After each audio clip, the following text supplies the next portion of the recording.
What is up guys? It's another day and another ride. So for today's video guys ay papagasan lang natin itong ZX25R natin dahil matagal natin itong hindi nagamit. At ngayong araw po ay papagasolinahan natin siya. Sana ay may makita tayong ano guys, yung pula, kasi bihira dito yung pulang gasolina. Madalas unleaded lang.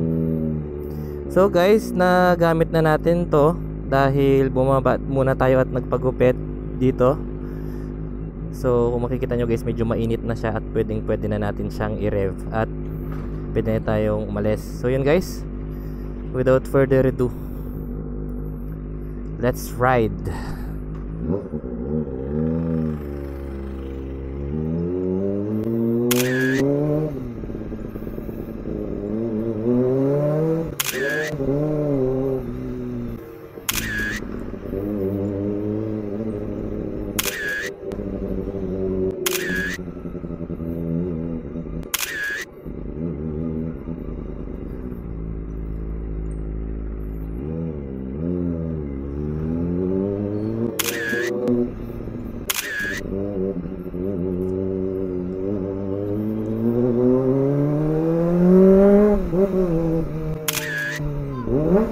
Bomba raw.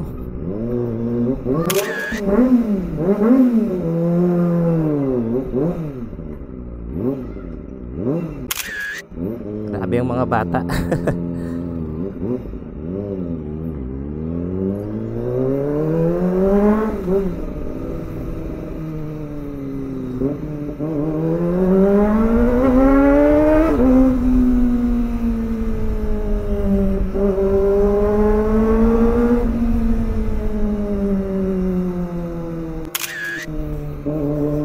So guys, hanap muna tayo ng papagasolinahan natin na may pula or yung parang 95 octane siya guys, kasi yun talagang advisable dito sa mga big bike. Kaso dito guys, bibihira dito sa Coron, Palawan. Kaya nagtitiis tayo sa 91 or yung sa unleaded na tinatawag. Pero sana ngayon meron na. Hanap tayo guys. Kung wala, sa Caltex na lang tayo magpapagas. At least yung unleaded nila with Techron siya guys, yun yung nakakalinis sa ating throttle body.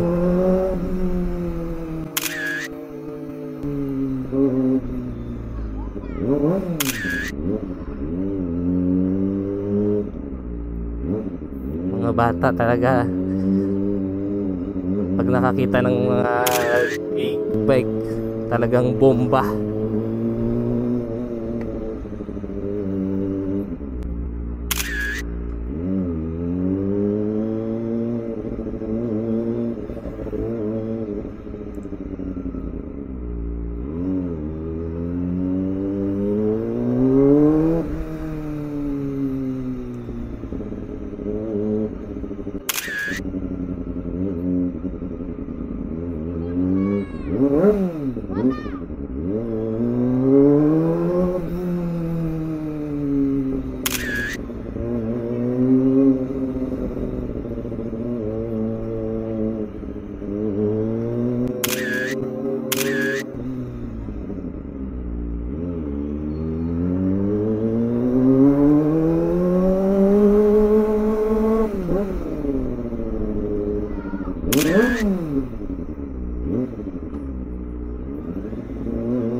Pati mga tricycle driver na papabomba. Sana meron dito.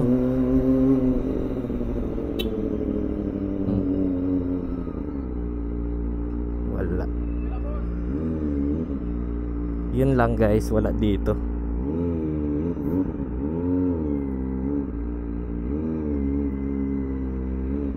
Sarado. Ayun sa loob.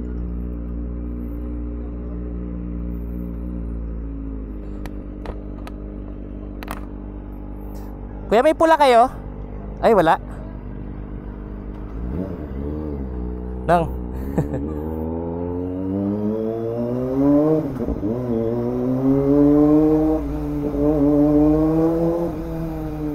yun guys, wala daw silang pula, kulay green lang. So negative tayo guys. Try muna natin maghanap ng iba. Kung wala talaga, ay doon na lang talaga tayo sa unleaded.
Yan ang problema dito guys eh.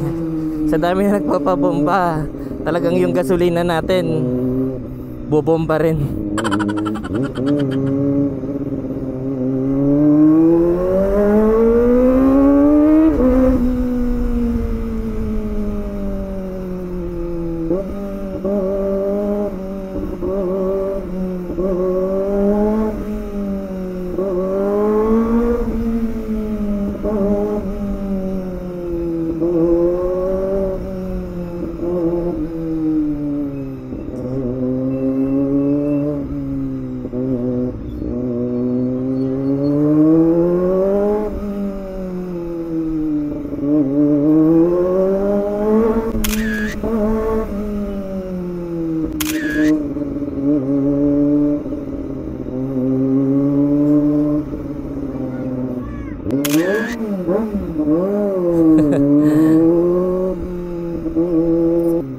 Saan kaya tayo makakahanap ng pula?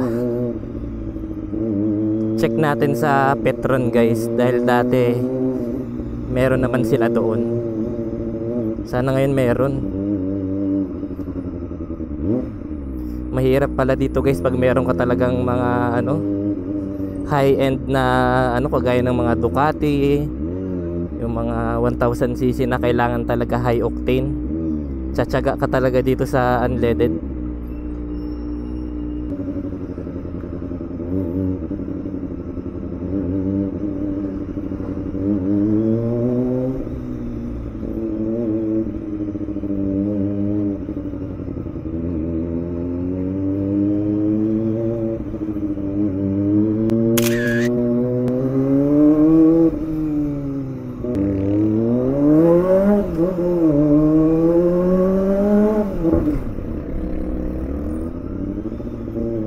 So guys, tanong natin, sana meron silang pula.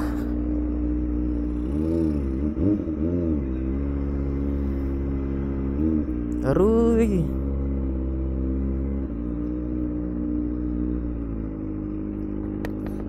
Kuya, may pula kayo? Wala. Aruy. Yun lang. May nakalagay palang no XCS. Doon na lang talaga tayo sa Caltex. No choice.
ka sa struggle guys dito sa Coron pagka lalo na pag sasakyan siguro. Ayun, lumabas pa yung mga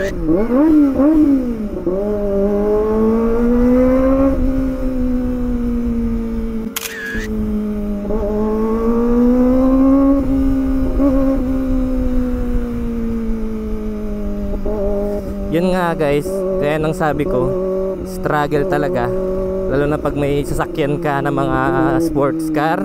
Meron kasing may mga sports car dito guys eh. Paano kaya sila na, anong kayang gasolina ang nilalagay nila? Siguro kung sobrang yaman mo, magi-stock ka o order ka ng gasolina sa ibang lugar tapos i-stock mo dito. Eh paano naman sa mga ordinaryo lang na saktuhan lang, kailangan mo talagang mag-risk sa unleaded, which is good.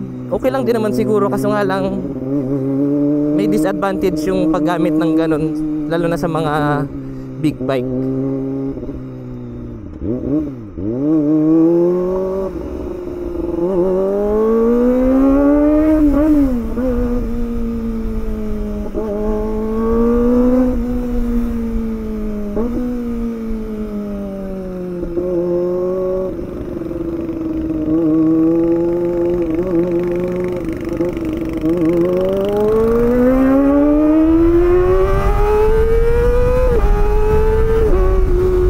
Grabe. Power.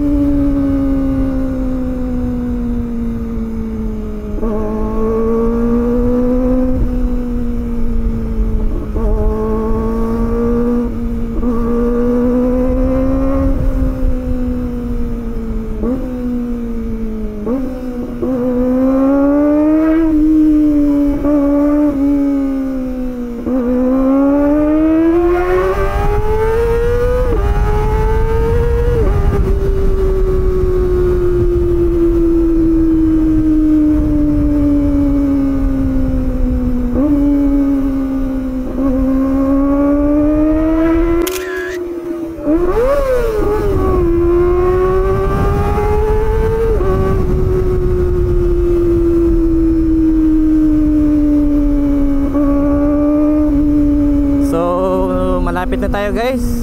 Ay, nandito na pala. Pagas muna tayo guys.